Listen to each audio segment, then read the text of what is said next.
sigurnosti Bosne i Hercegovine. Obratit će se ministar sigurnosti Bosne i Hercegovine Fahrudin Radončić. Zvolite ministar. Dobar dan. Moje obaveze danas izvijestim da će Vijeće ministara i Ministarstvo sigurnosti ispuniti sve zaključke predsjednika Bosne i Hercegovine koji se tiču režima na granici. Ja sam već prije 7 dana razgovarao sa gospodinom Solakom, koji je glavni operativac u Federaciji, da se doda još određeni broj šatora i da se obezbijede karantini u svim općinama. Želim da iskoristim vaše prisustvo ovdje i poručim ljudima koji budu ovdje dolazili za vjerske praznike tokom ove sedmice, da će svi morati u karantinu 14 dana.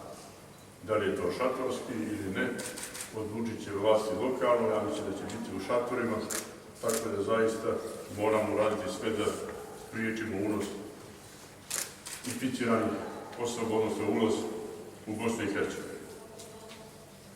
Druga stvar koja je važna da se istakne, da vezano za kontroverze koje su se danas pojavile, hoće li biti humanitarnih letova, odnosno repatrijacije naših građana.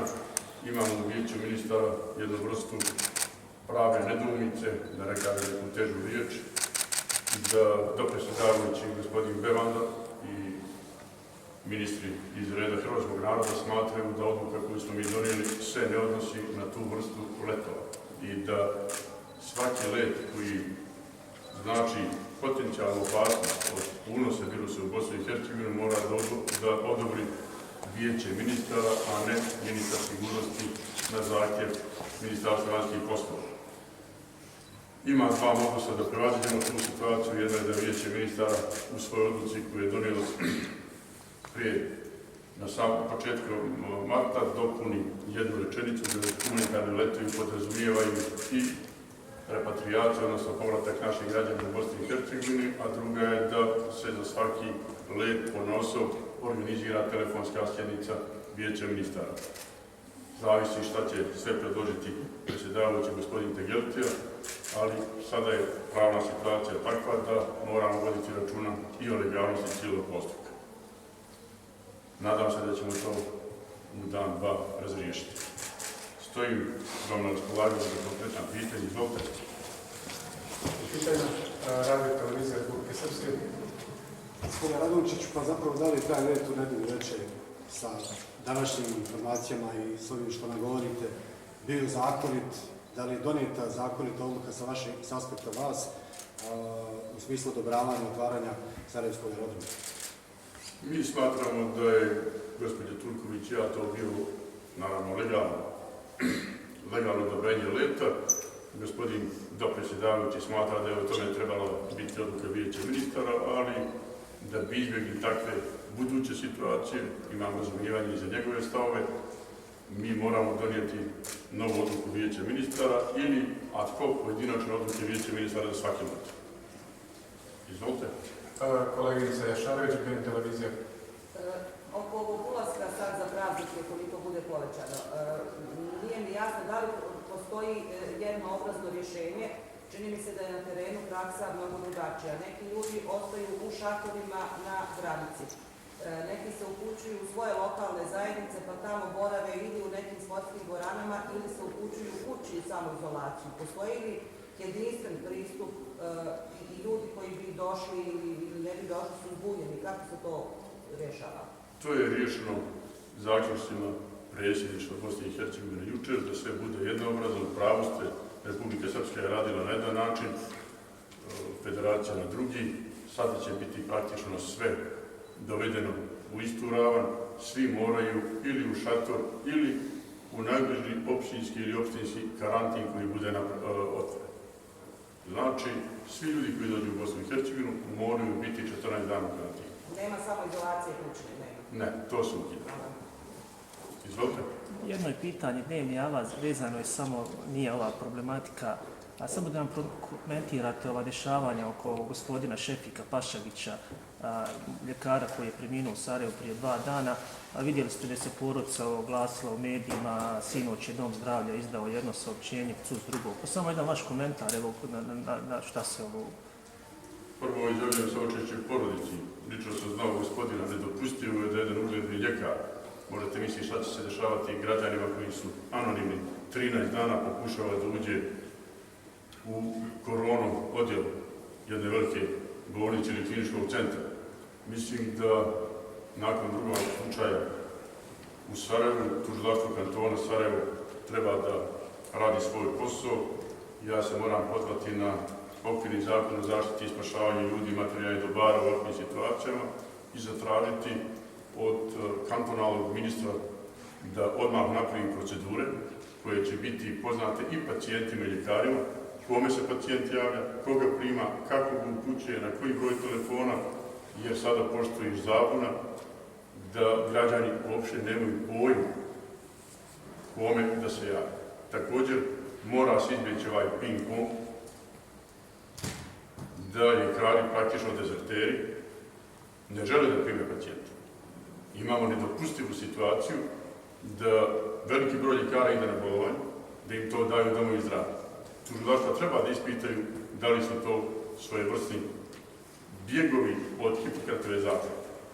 I u tom smislu ja ću inicirati, ova nevolja će proći, i ja molim građane da zapisuju sve, da dokumentuju koji ljekar nije htio da ih primi. Mi ćemo kao država tražiti od ljekarske komore da ukine ljekarske licence pojedinim ljekarima koji su u ovoj situaciji bili kukavice. Oni su školovani za to, društvo je uložilo ogroman novac u njih i sada nijedan dom zdravlja neće da primi nijednog bolesnika. Nisam bez razloga prije 10 dana već tražio, ili 7-8 tražio smjenu direktora domova zdravlja u Sarajevu. Kantonalna vlada ništa nije uradila. Svi moraju znati da meni parlamentarna većina nije važnija od života jednog građana. I ovo mi je zadnje upozorenje da smijene tog čovjeka. Izvolite. Kolega Stančević, N1 televizija. Gospodine Radončiću, govorite o humanitarnoj pomoći, vidimo da većina entiteta govorimo da nabavlja testove za testiranje na koronavirus, jučer federacija 150.000. Međutim, gledajući brojke, vidimo da ti testovi uglavnom idu otprilike od 200 do 400 dnevno. Slažete li se da treba pojačati testiranje i uvesti nešto što radi u zemlji u regionu, recimo drive-in testiranje? Što mislite vi o tome? S obzirom da postoje ljudi koji su možda pozitivni na koronavirus, a nemaju nikakve simptome. Vi znate da sam ja kao ministar sigurnosti insistirao na tome da struka radi svoj posao. Zaista, mi možemo s ponosom reći da smo obezbijedili mjesec dana ili više našim medicinskim institucijama da se pripreme za glavni udarac korone pandemije i mislim da nije to samo priprema i organizacija bolnica. Za mjesec dana mnogo se naučilo o virusu i o načinu kako ga treba liječiti. Iskustva svih zemalja su veoma dragocjena. Ja ovdje ne bih htio da ulazim u ljekarsku struku. Logika stvarno nalaže, broj testova koji smo nabavili, nalaže da krenemo u jedno masovno testiranje stanovništva.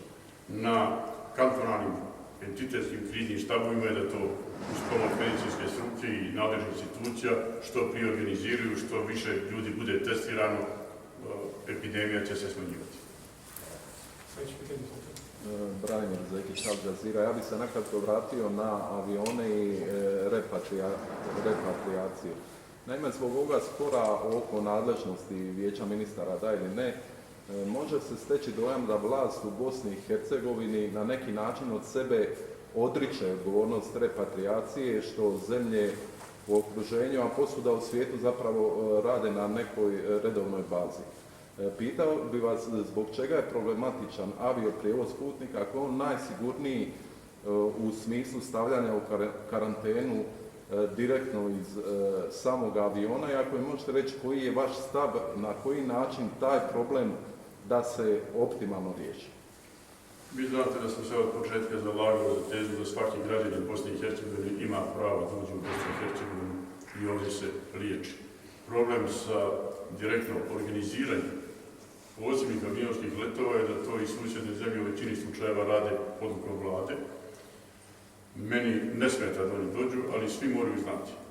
I tu su dileme koje postavljaju kolege iz vijeća ministara, da li je humanitarni let ako vi iz jedne mnogo bogatije Švedske, koja ima mnogo više respiratora po broju stanovnika, nekoga dovodite u Bosnu i Hercegovinu gdje je taj broj respiratora pa je cijela zdravstveni status nacije mnogo, odnosno struke mnogo niži. Ali, kažem vam, što se mene tiče, veoma je važno da imamo zakonski regulisano šta znači zabrana aviosaobraćaja i šta znači izuzeci. Moramo i u ovakvim situacijama se držati zakona, ne želim na kraju krajeva da prolazim neke stvari koje sam nepotrebno prolazio.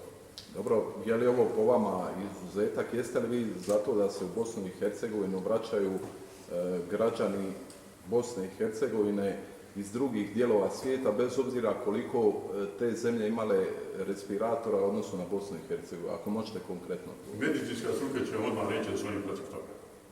Da to znači uvoz virusa. Mi smo juče sletjeli avion na jedan, smjestili smo te ljudi u karantin, dijelove su u pitanju, imamo temperaturu kod jedne osobe. Nijedan ljekar ne smije da uđe tamo i to je ta vrsta kukuličuga koja me ne vidi. Znači vi uvozom tih ljudi, odnosno ulazkom njihovim, objektivno pojačavate opciju da se može otvoriti određeni klaster u jednom dijelu Bosne i Hercegovine. Nije znači samo pravno pitanje, nego i ovo drugo pitanje, ali najbolje je da svako može doći na jedan način s time da svi moraju znati.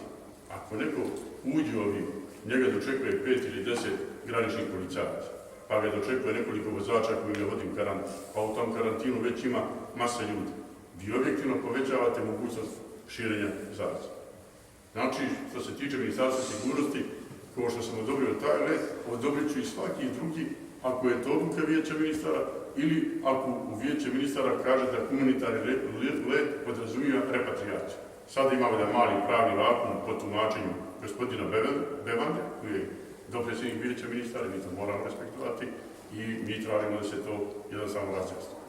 Moram samo još jedno pitanje, podpitanje postaviti, jer iz ovoga posljednjega što ste rekli, govoreći o samome riziku, ispada da stvar nije samo proceduralne prirode i odluke Vijeća ministara, nego i toga, barem vi i tako smatrate da je to rizik za Bosnu i Hercegovinu, da ti ljudi dolaze, ako možete do kraja razjasniti svoj stav. Ja sam rekao logičnu procjenu, da bi dozvolili let prije 2 dana iz Švedske. Ja sam tražio garancije 2 entitetska krizna štaba i kantona Sarajevo kako će se postupati sa svim putnicima i kako će sigurno otići u karantin. Sad vam kažem da oni neće ići tamo, nego će ići, odnosno u samoizolaciju, da će ovog puta ići u karantin. Nemojte se baviti time, ja sam ministar sigurnosti, moj interes je da što više ljudi zaštitimo i ja opet pozivam ljudi. Nemojte da dolazite s područja koja su sigurni od nas. Hoćete da budem potpuno direktan. Mi smo u avionu iz Švedske imali 3-4 čovjeka koji su rekli oni dolaze na godišnji odmor. Napisao. Ili mi dolazimo da vidimo Nanu. A ima neko koji je možda sigurnosno zanimljiv, a mi nismo blagovremeno dobili spisak putnika. Nije cijela materija tako jednostavno da bi je gledali crno-bijelo. Hoću da kažem, država treba da radi svoj posao i mi sve treba da radimo u skladu sa odlukama koje donosi Vijeće ministra. Izvolite. Molim vas, reći ta osoba je jedna u karantini iz aviona što je sad na Bjelavama, ima visoku temperaturu. Da li je testirana? Ne znam, nemam detaljne informacije, samo znamo da se radi o majci malog djeteta ili 2 djece i nadam se da će neko otići tamo. Svakako mora se uzeti brisevi da se to radi i da će neko od ljekara vidjeti da li u pitanju korona ili obična prehlada. Ima više bolesti, ne postoji samo korona. Nema pitanja? Nema. Hvala. Ukoliko nema više pitanja, ja vam se zahvaljujem na dolasku na današnju preslednicu.